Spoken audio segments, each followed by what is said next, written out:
আসসালামু আলাইকুম।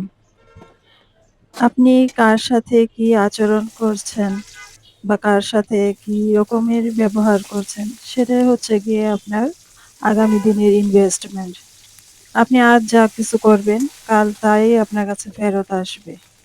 যদি ভালো করেন সেটা ভালোটাই ভালো হয়ে আসবে, আর যদি খারাপ করেন সেটা খারাপ হয়ে আসবে। কিন্তু আসবে, এবং এই পৃথিবীতেই আপনি সেই রেজাল্ট পেয়ে যাবেন। আপনি মানুন আর নাই মানুন।